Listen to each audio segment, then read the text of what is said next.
오늘 읽은 이 구절은 겉으로 보면은 단순하고 별로 좀 재미없게 보입니다.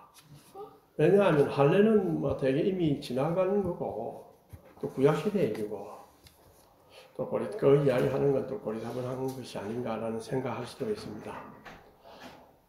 아브라함이 믿음으로 어렵다고 여겨진다면 유대인의 그 큰 의식인 할례는 무엇인가? 질문도 좀 단순하게 보입니다. 그런데 여기에 많은 것이 함축되어 있습니다. 솔직히 저는 이 설교 준비가 아주 어려웠어요. 아마도 제가 준비한 것 중에서 가장 어려웠던 설교 중에 아마 하나인 것 같습니다. 아브라함에게는 하나님을 믿으니 그 믿음이 의로 여겨진 바 되었다고 바울이 인용할 때 유대인으로부터는 큰 반론이 있었습니다. 곧 율법으로부터의 반론입니다. 율법은 어떻게 되느냐? 율법의 행위를 폐하느냐는 것이었습니다. 그때 바울이 여러 가지 논쟁을 거치면서 했던 답변이 뭐냐? 복음은 율법을 완성한다. 이것입니다. 이번에는 유대인의 중요한 의식, 모세 율법이 있기 전에 있었던 아브라함으로부터 내려왔던 할례를 가지고 반박을 합니다. 믿음으로만 의로워진다면 할례는 왜 필요한가? 아브라함이 할례를 받았고 이삭을 비롯한 그의 후손이 다 받았습니다. 이 할례는 하나님이 선택한 아브라함의 자녀라는 증표입니다. 언약의 언약의 공동체의 상징입니다. 언약 공동체는 사실은 언약의 비전을 삶의 의미로 찾아서 실천하는 공동체일 것입니다. 그래서 우리가 언약의 공동체다라는 라고 할 때는 주일학교 교육을 또 부자간에 대화할 때도 이런 비전을 상기를 시켜야 됩니다. 그러니까 대화할 때 뭐 잘 먹는 어떤 너 요새 뭐 해라 그거 잘하면 앞으로 성공할 수 있다 뭐 이런 이야기를 하는 게 아니고 너는 요새 일은 잘하냐 뭐 이런 이야기도 하는 것이 아니고 이제 산다는 게 어떤 건가 지금 이런 사회는 어떻게 사는 게 좋겠나 라든지 뭐 이런 이야기들을 계속 해와야 됩니다. 어릴 때부터. 그래야 언약 공동체의 비전에 따라서 자녀를 교육을 시킬 수가 있습니다. 유대인들이 그건 아주 잘했던 것 같은데 그래서 이제 내가 관할에 있을 때 유대인 애를 만났어요. 그러니까 음악을 좋아해가지고 해서 음악을 들으면서 저하고 밥을 계속 같이 먹었거든요. 먹었는데 내가 물어봤어. 너는 노벨상도 그리 많이 받았는데 종자가 좋아서 그렇나 아니면 교육을 잘 시켜서 그렇나 하니까 친구 자기는 교육이라 이러는 거라. 교육을 굉장히 철저하게 어릴 때 게임하다 논다 하니까 철저하게 교육을 시켜서 그렇게 이제 만들었다고 이렇게 이야기를 합니다. 성공이 전부가 아니라 언약의 비전이 삶의 의미다. 이건 성공이 삶의 의미가 아니라 언약의 비전이 삶의 의미다. 안 굶으셨습니다. 그걸 가지고 살아나가면은 좋다 하는 것이 이제 아브라함이 할례를 주고 자식도 내려가게 한 것입니다. 랍비는 아브라함이 먼저를 할례 받고 어렸다함을 받았느냐, 어렸다함을 받고 할례를 받았느냐라는 질문을 합니다. 그런데 할례라고 하는 것은 하나의 종교적 형식이고 이 땅의 것입니다. 바울은 아브라함이 믿음으로 의롭다고 여겨진 것은 할례시가 아니라 무할례시라고 이야기합니다. 사실상 믿음이 의로 여겨진 것은 할례받기 오래전입니다. 15장 6절에 이제 아브라함이 하나님을 믿음에 그 믿음이 의로 여겨진 바 되었다. 이렇게 나올 때 하고 17장에 그때는 아브라함이 할례 안 받았습니다. 17장에 아브라함이 할례를 받은 사실이 나오는데 그 사이에 약 14년이 지났을 거로 봅니다. 그럼 유대인은 왜 이 할례가 무엇이길래 그렇게 중요한 것을 보고 심지어 아브라함에게 그 믿음을 의로 여겨진 것을 충분치 못한 것으로 볼까요? 율법의 행위는 모세의 이야기고 율법은 유대 민족에게 주어졌습니다. 율법이 주어질 때 왜 율법이 주어졌느냐? 출애굽기 19장 5절 6절에 보면은 세계가 다 내게 속하였나니 너희가 내 말을 잘 듣고 내 언약을 지키면 너희는 모든 민족 중에서 내 소유가 되겠고 너희가 내게 대하여 제사장 나라가 되며 거룩한 백성이 되리라 고 표현했습니다. 그리고 너는 이 말을 이스라엘 자손에게 전할지어다. 질서를 유지하기 위해서 율법을 주었느냐? 백성을 잘 다스리고 끌고 가기 위해서 주었느냐? 그렇지 않다. 거룩한 나라 백성, 제사장 나라가 되어서 거룩한 백성이 되라고 주었다. 그걸 알려라. 좀 위대한 비전이었습니다. 그런데 그 비전은 신약에서도 또 내려왔어요. 어떻게 내려왔습니까? 베드로전서 2장 9절에 그러나 너희는 택하신 족속이요 왕같은 제사장이요 거룩한 나라요 그들의 소유가 된 백성이니 왜 이 일을 이렇게 했느냐? 제사장 나라고 거룩한 나라고 왜 했느냐? 이는 너희를 어두운 데서 불러내었다.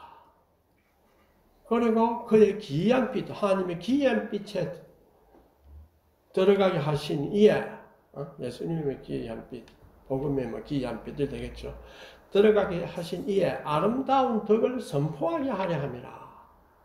그러니까 그리스도의 덕, 그리스도가 원하는 것, 하나님이 우리에게 이 땅에 알려주고 싶은 것들을 전파하라. 그래서 너희들을 불렀다.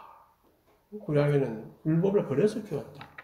백성을 잘 다스리기 위한 통치기구로서의 법이 아니다. 목표가 있다. 물론 그 목표를 이루기 위해서는 통치기구 역할은 물론 하죠. 그런데 이 율법의 행위는 도덕적이고 언어로 명령했습니다. 반면에 할례는 개인에게 육체의 흔적으로 주었습니다. 그렇죠. 그래 본다면 율법의 행위보다는 할례가 훨씬 친밀하고 아브라함의 후손이라는 귀한 증거나 표지가 됩니다. 율법은 어떤 의미에서는 전체적인 때는 추상적일 수 있으나 할례는 뭐 딱 구체적으로 오니까 그 흔적이 항상 내려갑니다. 그러나 아브라함에게 믿음이 의로 여겨졌다는 말은 후속사의 음성입니다. 창세기 저자가 이 표현을 사용할 때는 아브라함의 특성, 개인의 위대함, 아브라함의 개인의 상태에 대해서는 전혀 이야기하지 않았습니다. 아브라함의 어렵다고 여겨지는 것은 오직 그 믿음으로 어렵다고 여겨진 것으로 할례와는 전혀 다른 차원입니다. 아브라함의 할례는 신적 여겨짐을 토한 것이 아닙니다. 너희 중 남자는 다 할례를 받으라. 이것이 나와 너희와 너희 후손 사이에 지킬 언약이니라. 너희는 포피를 베어라. 이것이 나와 너희 사이의 언약의 표징이니라.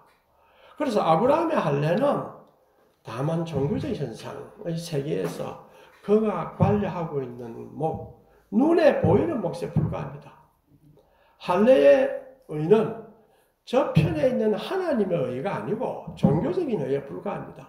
따라서 할례는 믿음의 의에 아무런 간섭이나 제약이 될 수가 없습니다.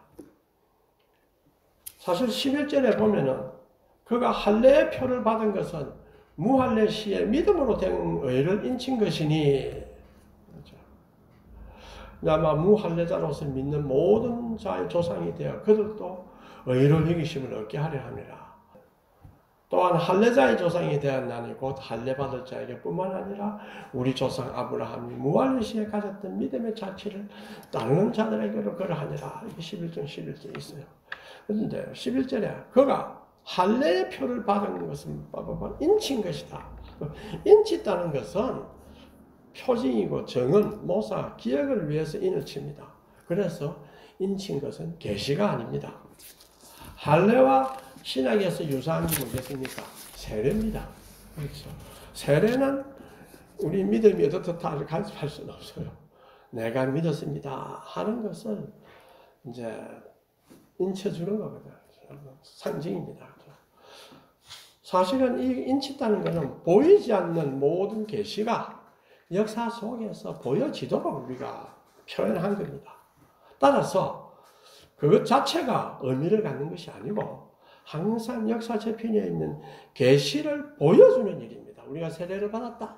항상 하나님의 계시가 저기에 있다는 걸 보여주는 것이 내 세례 받았다는 그것이 이제 어떤 계시가 되거나 이렇지는 않습니다.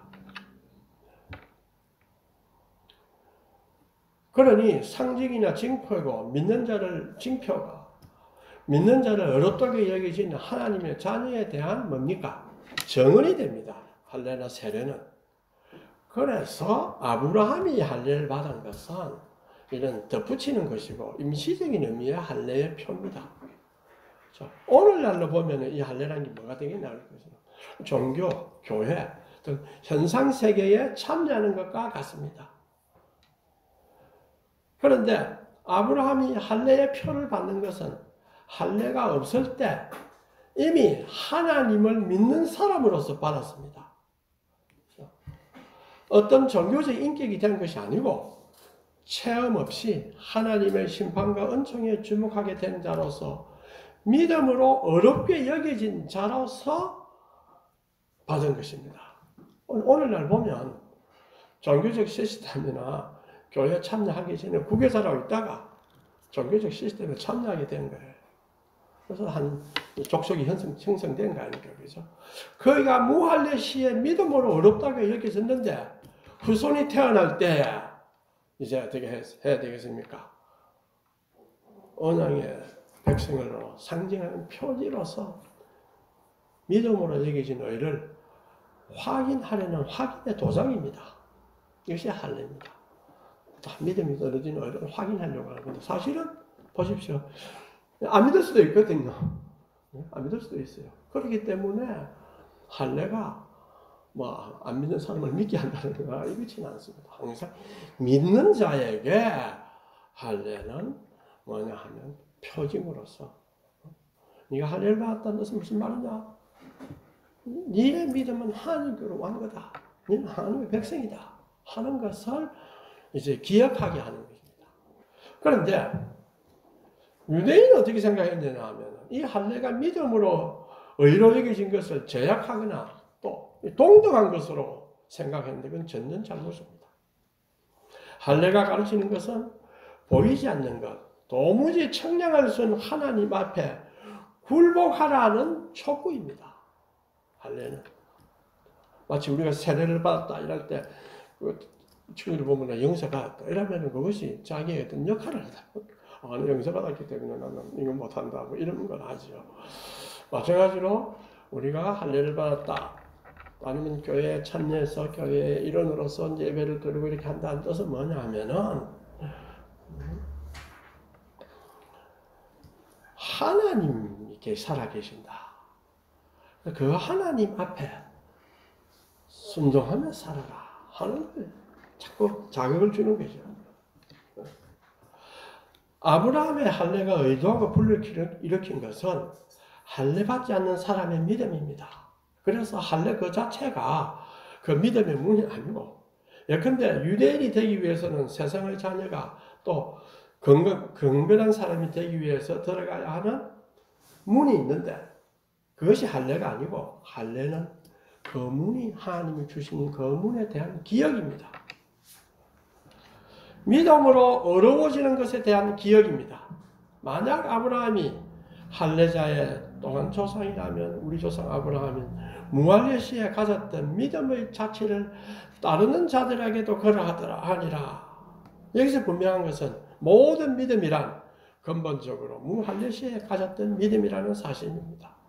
유대인으로서 할례받은 사람도 아브라함의 자녀이지만은 그 이유는 할례의 민족이라는 혈통에 힘입은 것이 아니고 유대교와 정교가 교회라는 전통에 힘입은 것도 아니고 유대인은 이걸 몰랐습니다.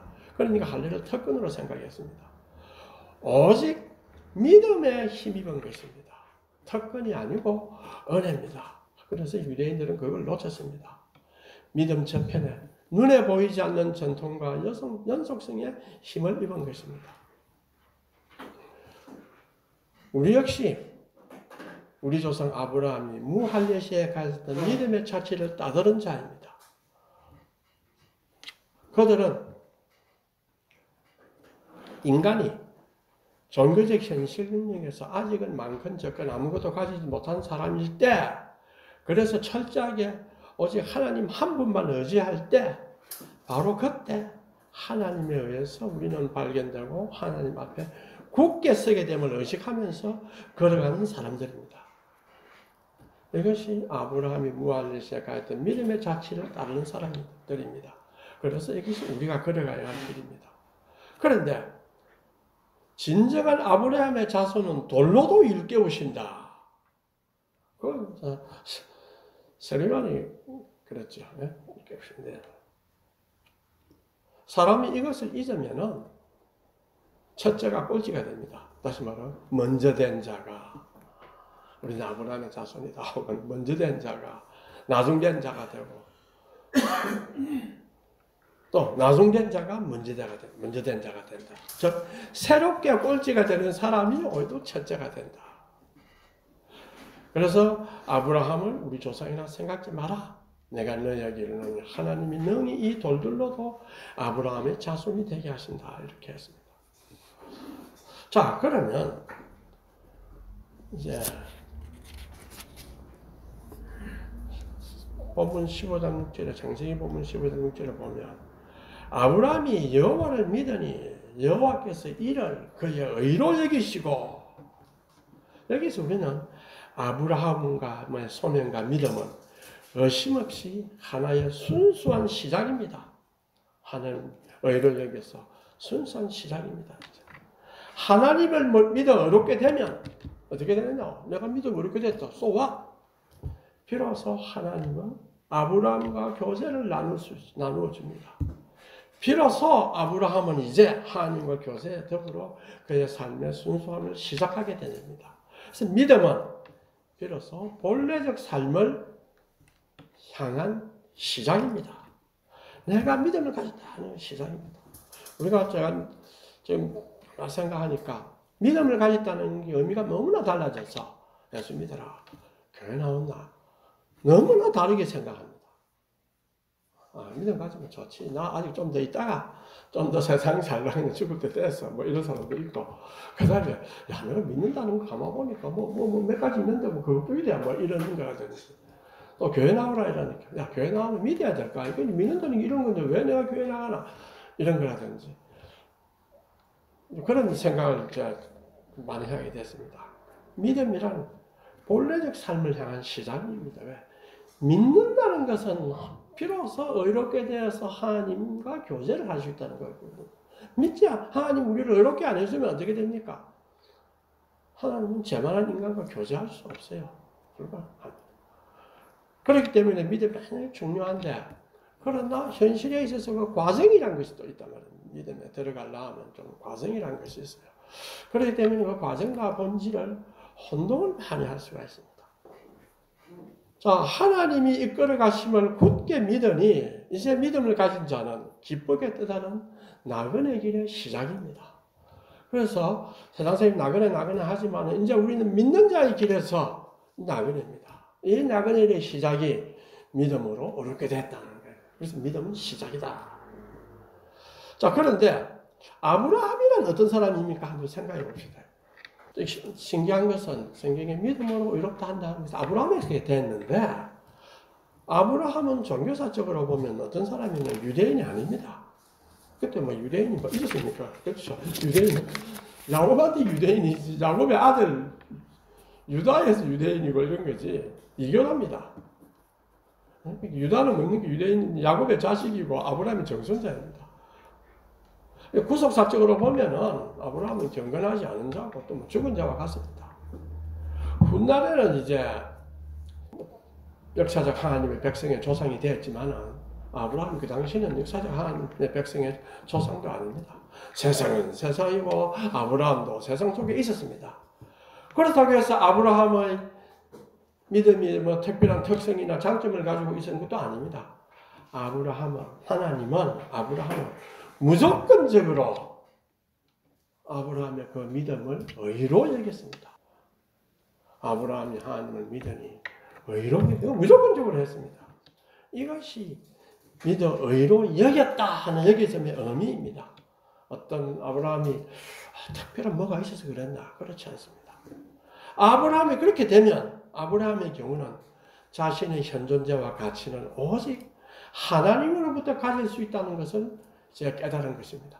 이것이 굉장히 우리가 이렇게 중요합니다. 내 가치가 어디서 오느냐? 내 가치가 어디서 오느냐? 내가 생각해 보십시오. 내가 어떤 사람은 내가 많은 돈이 있어서 내 가치가 오느냐? 아니는 위대한 학자이기 네 가치가 오느냐? 그런 사람 어쩌니까?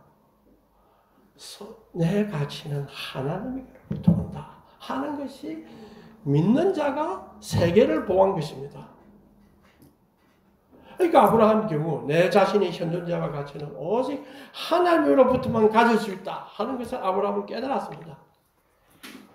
우리 역시 오직 믿음으로 비로소 하나님을 통해서 우리 모든 삶의 의미를 하나님 중심으로부터 찾고 생각을 해야 합니다. 그때 우리의 삶을 올바르게 시작할 수 있다라는 생각을 가져야 합니다. 이건 쉽지는 않습니다. 그러나 우리가 그걸 생각을 해야 됩니다. 한번 생각해 보십시오. 어디에서 내 삶의 의미를 내가 잡아갈 것인가? 많은 사람은 삶의 의미라는 것 자체를 안 묻습니다. 제가 우리 조선님 이야기를 해보면 삶의 의미가 뭐냐면 그냥 살고 기분 좋고 사는 거지 뭐. 많은 사람은 그렇게 생각합니다. 그러나 인간으로 산다는 것은 삶의 의미를 묻어야 됩니다. 그러나 그 삶의 의미를 묻게 될 때 물을 만한 가장 큰 것이 뭐냐? 우리의 삶의 의미를 걸어야 되는데 가장 큰 것이 뭐냐? 그런 사람들 많습니다. 여러 곳에 겁니다. 가장 크고 근본적인 것이 하나님에게 거는 것입니다. 이걸 유대인들은 어떤 형태로든지 그런 비전을 가지고 교육을 한 것이죠. 자녀한테. 하나님의 의와 믿음은 이제 우리에게는 우리 존재 자체의 의미입니다. 아브라함이 하나님을 믿으니 그것을 어렵게 여겨진 것을 보면 경건한 사람에 대한 축복선은 있을 수도 있지만 경건치 않은 사람에게도 하나님이 그 축복을 줍니다. 왜? 전적으로 하나님의 소관입니다. 우리의 자격 때문에 하는 것이 아닙니다. 그 축복은 우리의 자격 때문에 하는 거다 하면 우리의 종교성 때문에 이루어진다 할 수 있는데 오로지 믿음 때문입니다. 이 믿음 외에 다른 어떤 것도 경건한 사람이거든 경건하지 않는 사람이든 하나님 앞에 의가 될 수가 없습니다. 오로지 믿음 때문입니다. 자, 그러면 이것은 우리 삶의 적용이라는 문제를 갖다가 제가 사례화되어서 한번 생각해 봤습니다. 제가 이거는 이제 최근에 빙점 작가 미우라 야코 있죠. 그 책에 빛이 있는 동안에라는 걸 이제 읽게 되었어요. 왜냐하면 우리가 한 달에 한 번씩 이제 미우라 야코를 박사받은 사람 일본 선교사가 중심으로 해서 우리가 이제 주음을 합니다.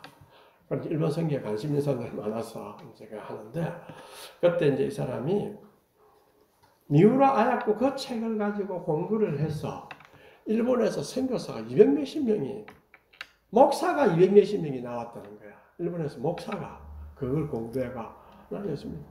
희한하죠. 그래서 내가 놀랐습니다. 맨날 어려운 신학책 뭐 하면 그거 할 거면 있는데 난 이거 보자 이래서 제가 읽었어요. 우리가 이제 메멘토모리라는 말 있죠. 고대 로마 장군이 개선할 때 뒤에 놓여보고 메멘토모리 하는 것 같습니다. 인간은 죽는다. 인간은 죽는다는 사실을 명심하라. 이 가톨릭 수도원에서도 만나면 인간은 죽습니다. 명심하십시오. 인간이 죽는 존재라는 것을 진실한 의미에서 알고 있는 사람이야말로 참으로 살고 있는 사람이다. 죽는다는 거 다 알죠? 형제 죽고 하니까 고로 저 사람이 죽고 저 사람이 죽고 하지. 고로 나도 안 죽겠나 왜? 같은 사람이니까 뭐 이런 생각합니다. 그는 참으로 죽는 존재라는 것을 참된 의미에서 진실된 의미에서 알고 있지 못합니다. 우리에게 소중한 것들도 언제든지 결국 죽고 맙니다. 그렇다면 어떻게 됩니까? 어떻게 해야 되냐? 적당히 아니면 덧없이 가는 시간을 부여잡고 어떻게 하면 약 먹고 해가지고 좀 더 그 시간을 길게 하자. 좀 더 그 시간을 길게 하자. 이래 살아야 됩니까? 아이고 어차피 죽는가? 내 중심적으로 쾌락을 추구하면서 갑니까? 이것은 우리 자신이 그날까지 어떠한 자세로 살아가느냐 하는 문제일 것입니다. 예를 한번 봅시다. 어떤 사람은 날이면 날마다 아침에 일나가 식사 준비하고 그 식사 준비 마치고 나면 설거지하고 또 마치고 나면 세탁물 가지고 또 세탁하고 청소하고 직장 생활하는 사람 이건 호텔에서 이거 계속 하다 집에 밤에 돌아옵니다. 잡니다. 아침 되면 또 이 반복해요. 가만 생각하면 내가 말이야 이래야 하다 산살 갚아야 뭐 때문에 살아? 그런 생각했죠. 또 가정주부들도 아침에 일 나가지고 그러고 남편 일 들어주고 또 이러고 또 다른 뭐 집안 치우고 아들 뭐 하고 나면 힘 자빠지는 거라. 이때 뭐 때문에 하노? 이렇게 반복하고 사는 것이 너무 한심하다. 이래 자꾸 사는 사람이 있는가 하면 아니다. 내가 이래 하니까 내 가족이 즐겁고 맛있게 식사를 하지 않느냐. 그렇죠. 또 내가 세탁을 하니까 깨끗한 옷을 입고 또 내가 청소하니까 정돈된 방에서 편히 쉬고 참으로 사람들이 행복하다고 느낄 수 있는 가정을 꾸미지 않느냐. 이것이 얼마나 위대한 일이며 훌륭한 역할인가. 이렇게 생각하는 사람들도 있습니다. 어느 것이 옳겠습니까? 성경은 무엇을 말합니까? 일하다는 본래의 뜻은 사람을 위해 움직인다는 뜻입니다. 일하다를 한자로 인사, 맡길 일사다. 이 두 글자 다 무슨 뜻이냐면 섬긴다는 뜻이 들어있습니다. 또 일하다, 구밀동이라 사람인변이 들어있어요. 사람인변의 동자입니다. 그러면 뭡니까? 사람을 위해서 움직이다. 이것이 일하다의 본래 뜻입니다. 만일 내가 살아나갈 의욕도 잃고 이렇게 뜻은 나 할 일도 없고 말이야. 이래서 적당한 일이 없어서가 그렇다. 이래 생각. 그래서 그런 것이 아니고 삶에 살아나갈 의욕을 잃었다는 것은 남을 섬기는 남을 위해 움직일 마음을 잃었기 때문입니다. 그걸 잃었기 때문에 삶의 의욕을 다 잃는 거예요. 맨날 지만 보는 거라. 맨날 자기 뭐 와이프 춥고 와이프 떨리고 너도 맨 몸이 안 좋나 막 항상 머릿속에 지금 성경에 보면 항상 그렇습니다. 조금만 추우면 아이고 하고 남을 위해 움직일 마음을 없으면 살아있다는 것. 살아있다는 것은 움직이고 있다는 것인데 남을 위해 움직일 마음이 없으면 살아있다는 것은 죽어있는 것과 마찬가지입니다. 죽으면 호흡이 멎고 움직이지 않습니다. 그런데 살아있으면서도 죽어있는 상태의 사람들이 들어있습니다. 왜? 남을 위해서는 결코 움직이지 않는 사람이 있습니다. 꼭 자기만 생각하는 사람이 있습니다. 그런 사람은 살아있지만 죽어있는 사람과 같습니다. 우리 주위에 보면 있지요. 딴 사람을 위해서는 좋은 거 생각 안 합니다. 다 자기만 생각합니다. 맨날 자기만 생각하는 거예요. 성경인 관점에서 보면 죽어있는 것과 똑같습니다. 일을 하려 들지 않는 사람은 뭡니까? 사람의 마음은 죽어있다고 보아야 안 되겠어요. 남을 위해서 일을 하고 있지 않는 사람은 죽었다고 봐야 된다. 이게 성경 사상입니다. 평점으로 유명한 뮤라야코가 빛이 있는 동안이라는 책에 이런 이야기가 나옵니다. 뮤라야코가 병원에 입원해 있는데 무조건이라는 분의 이름을 알게 되었습니다. 그런데 뮤라야코가 문학적이고 그러니까 대화를 해야 사람들은 잘 위로를 많이 해주는가 봐요. 그러니까 척추가리에서 십몇 년 병원에 누워 있는데 방문객이 끊이지 않아요. 오면 다 이야기하면 기분 좋게 가고 기분 좋게 가고. 그런데 환자들도 찾아옵니다. 그런데 이 같은 방에 있는 환자들이 하나가 나는 무조건 씨한테 갔다 올게요 이라는 거라. 여러 사람이 그래요. 무조건은 누구냐? 분명히 환자입니다. 기나긴 세월 동안 꼼짝없고 침대에 누워만 있으니 아무 일도 안 하는 것처럼 보이죠. 그 사람은 침대에 계속 누워있는데 척추가리에서 기다려. 뮤라야코도 보니까 13년을 폐결핵과 척추가리에서로 병원에 누워있었습니다. 그런데 정신이 하나도 실망하지 않고 찾아오는 사람을 위로해 줬어요. 그런데 숱한 환자들이 무조건을 방문하고는 위로하고 용기를 북돋았습니다. 그녀가 있다는 그 사실만으로 사람들은 나날의 시름을 달래줄 수 있었습니다. 그 자기가 방문을 해봤어요. 방문을 했을 때 자기가 놀란 것은 그녀의 눈에는 누구에 대해서도 인자한 정이 깃들어 있다는 것을 놀랐습니다. 그것은 단순히 응색을 받아주는 미소가 아니었어요. 그래서 이제 뭐를 느꼈느냐? 오랫동안 비애와 고난을 맛본 사람만이 지닐 수 있는 자애로운 미소입니다. 아빠가 이게 아니다. 그 어렸던 고난 속에서 마음을 바꾸죠, 그죠? 그러니까 자애로운 미소다. 그러니까 이 뮤라야코가 살아있는 사람에는 바로 이런 사람이 살아있는 사람이 아니냐. 마음만 살아있다고 떠드는 사람은 사실 죽은 사람이고 이 사람이 살아있는 거다. 깊이 깨달았죠. 일한다는 것은 이 사람처럼 다른 사람을 위해서 마음을 쓰는 사람을 말하는 게 아닐까. 육체가 아픈데 어째 도와줄 수 없지 않습니까? 그러나 마음을 쓴다 이거예요.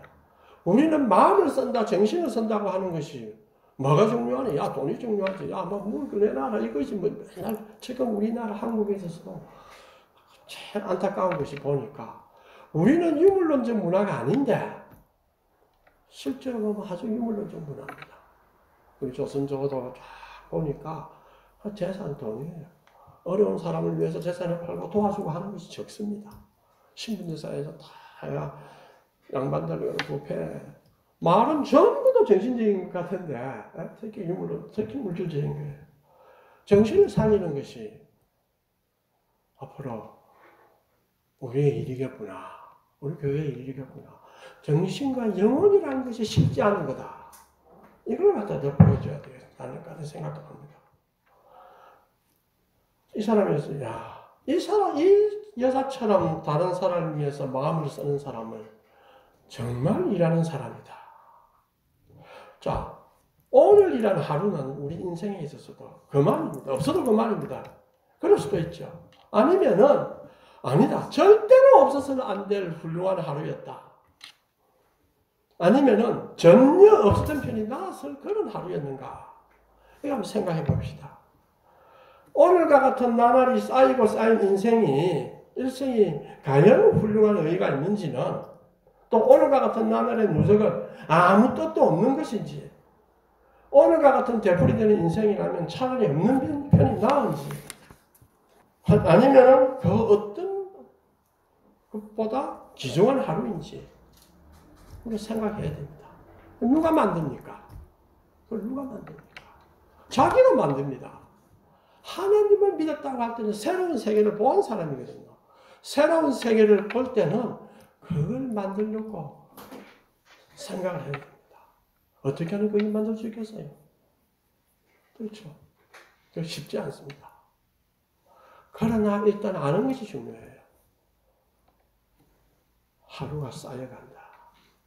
또 일을 막 하지만 내 이렇게 함으로 해서 많은 사람이 즐거워하고 행복할 것이다. 그것이 기쁜 일이다. 내 자신만 잘 되는 것이 행복한 것이다. 생각하는 사람은 끊임없이 자신을 파괴시킵니다. 우리 마냥 봅니까? 수많은 돈과 재산과 지는 최고의 즐거운 것 해가지고 빨리 죽고 남도 피폐하게 하고 다 얼마나 많이 봅니까? 자, 그러면 우리가 이런 눈을 갖게 될 수 있는 근거가 뭐냐?